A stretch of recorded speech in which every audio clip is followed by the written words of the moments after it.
خدا کی جنت چاہتے ہو تو اس کے بندگوں کی زندگی جہنم بنانا چھوڑ دو، یہی دین کا خلاصہ ہے۔ حضرت علی رضی اللہ تعالیٰ عنہ نے فرمایا، اپنے تمام دشمنوں کو معاف کر دو، لیکن ان لوگوں کو کبھی معاف نہ کرو جو تمہارے رزق اور عزت کے دشمن ہوں۔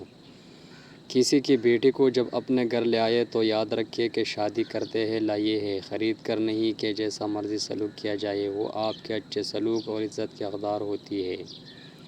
اگر یہ دیکھنا چاہتے ہو کہ دنیا آپ کے بغیر کیسی ہوگی تو بس یہ دیکھ لے کہ جو لوگ مر گئے ہیں ان کے بغیر دنیا کیسی ہے۔ لوگوں کو دکھ دیتے وقت رب کی طاقت مت بولو، رب کی پکڑ شدید ہے، دھوکہ کھانے والے کی آہ اور صبر ضائع نہیں جاتا۔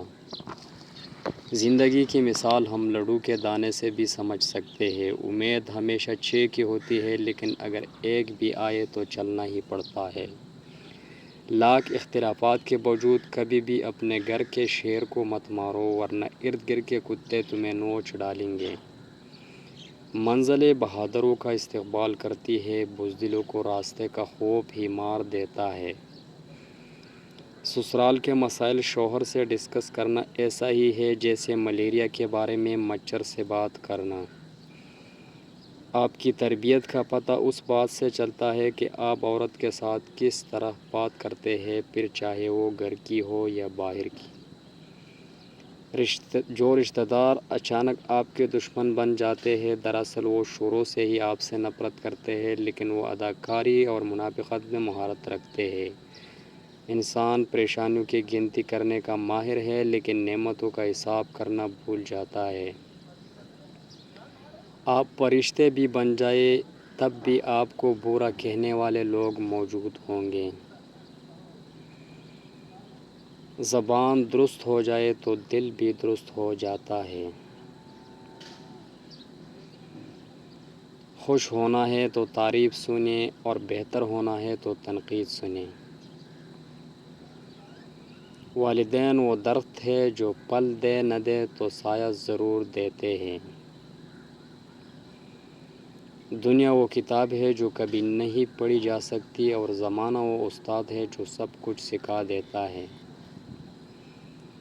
زندگی میں ہر موقع کا فائدہ اٹھاؤ، مگر کسی کے بھروسے کا نہیں۔